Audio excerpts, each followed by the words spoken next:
Hello, knitter. In this video, I'm going to show you how to add a contrasting color bubble to the Tiny Bubbles pattern. You may decide that you want to have your hat be all one color, or you may want to add different color bubble, like maybe you want this one to be a different color, or that one, or more than that. The way you would do that is by adding a contrasting color. And you'll see in your pattern that there's an optional instruction where you can add contrasting color bubbles before shaping the crown. So the way you would do that is you would take a contrasting color yarn. Here I have a contrasting color, and you'd start using it just at any make one purl. So you'll take your yarn. Here we are. We're about to make one purl,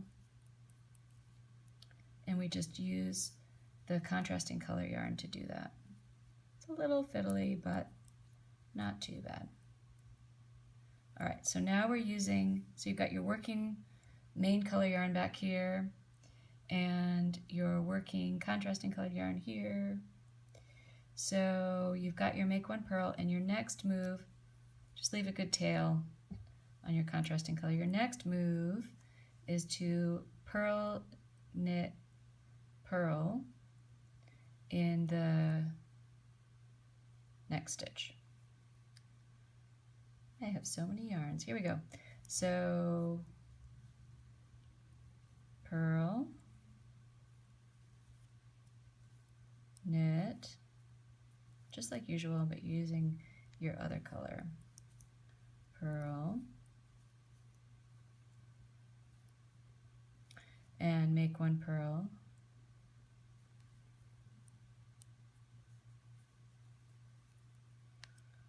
and now your bubble is done. So you're gonna move that working yarn to the back,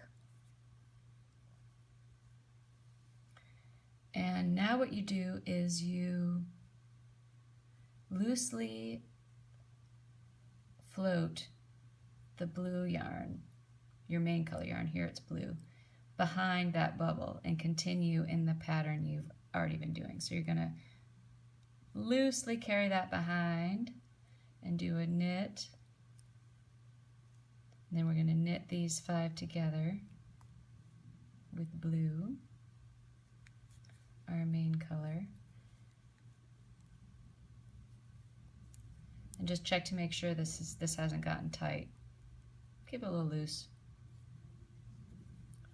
And now we're going to do a knit. And now we're going to make one purl.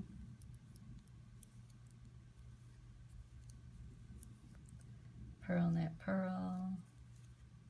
Okay, so now on the next round, you do what you usually do, and you float the blue, you leave your blue string in the back, and then you knit the next round the same way you would according to the regular pattern, and you'll do that until you reach your contrasting. See, this gets a little funny, so you just got to keep track of your yarn strings there. All right, so we're going to do that. We're going to knit as usual until we get to the contrasting color bubble. All right, so now we're to the red. What happens next is you slip purlwise these 5 contrasting stitches. So 1, 2, 3, 4, 5.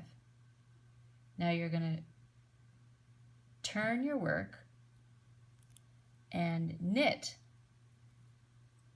those 5 stitches in the contrasting color. So let's do that.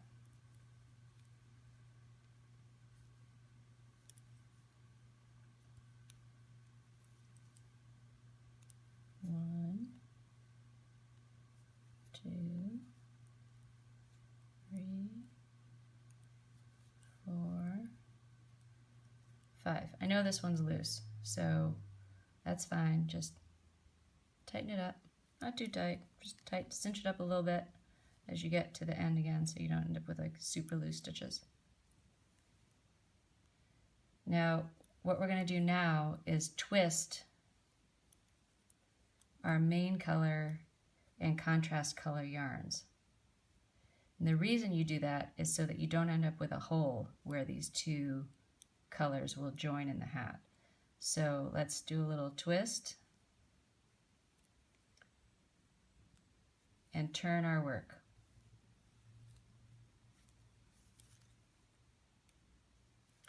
And you're gonna, you can see, it takes a little, move it around a little bit. There you go.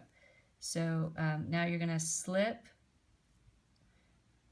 these 5 stitches back to your right needle, the ones you just knit in your contrasting color. So there's 1, 2, 3, 4, 5.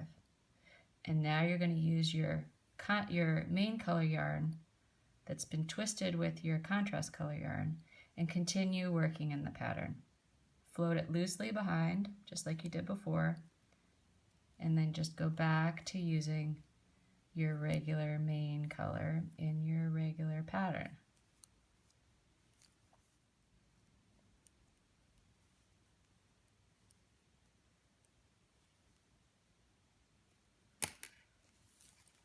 Okay, so here you can see your red bubble, contrasting color bubble, taking shape. A purl, and I can feel it. We're almost back to the contrasting color. Okay, and here's the knit. Now we're back at our contrasting bubble. And you'll see your working contrasting color now is ready to go.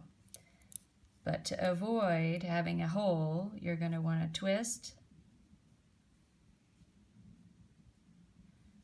your contrasting color and your main color before you start purling.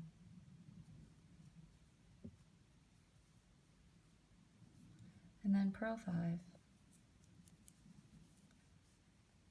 Super easy this round. Just purl 5 after you've twisted them together to avoid the hole.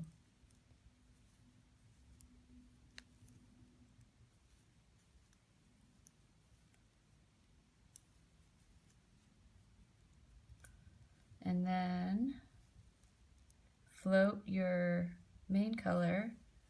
Again, you'll float it loosely behind the bubble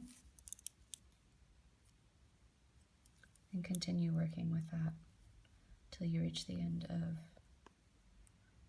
of your round.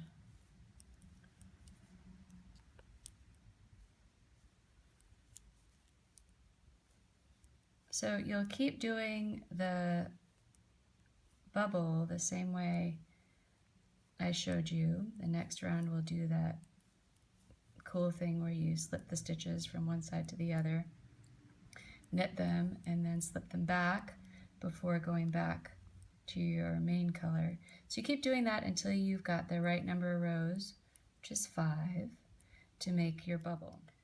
So we're now to the bubble again, and I'm going to show you again how you do it when you're on rounds 7, 9, 11, or 1, 3, or 5. You know that you are on one of those rows because when you get to the point of your contrasting color bubble and you look, the yarn is not on the side that you need it. So to have that happen, the yarn's on your left side instead of your right side, see? This is where the yarn is, but you need it over here. So what we're going to do is what we did last time, which is to slip those 5 stitches purlwise. 1, 2, 3, 4, 5. And then we're going to turn our work.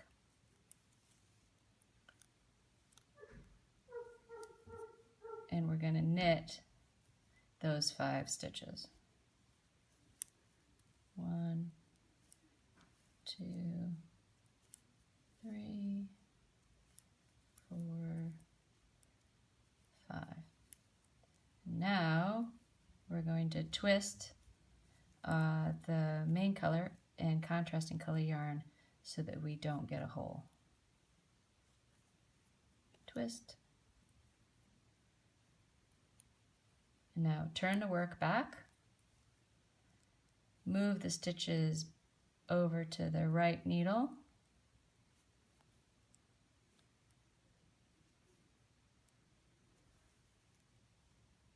Float the blue behind loosely and knit your next stitch. Look at that lovely little bubble. And continue in pattern. And here we are at the end of the bubble. It's time to close it up.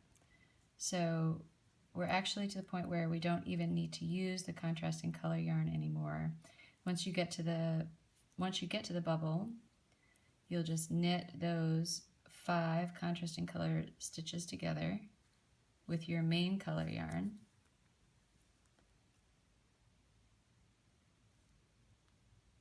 Oop, I'm going to do that one again. I didn't catch all the stitches with it. There it is. And then just continue with the main color yarn through the end of the round. So after you've connected the top of the contrasting color bubble with your main color yarn, you just continue knitting in the main color yarn in the same pattern as you were doing before. So you're creating a new bubble and closing an old one and creating a new one. Once you finish that round, you can go to the back of your work and just clip off the working yarn so that you're not dealing with another ball of yarn as you continue up in your hat. So you can see you have 2 ends here. When you're weaving in the ends, you may want to consider whether you want to hide this little section right here. It looks sort of like a blue and red candy cane in this example. You could put the tail that you left on an upholstery needle and then just sort of gently stitch around and widen around and cover this blue stuff, the blue yarn. But if it doesn't bother you, then you should leave it the way it is, because I think it looks fine either way. It's just completely up to you how you want your contrasting color bubbles to look. The other thing to keep in mind as you're working on contrasting bubbles is, and you can see it on the back side of the work here, for every time you change colors, you want to make sure you twist the main color and the contrasting color yarn. That means that you won't have any gaps between the main color and the contrasting color on either side.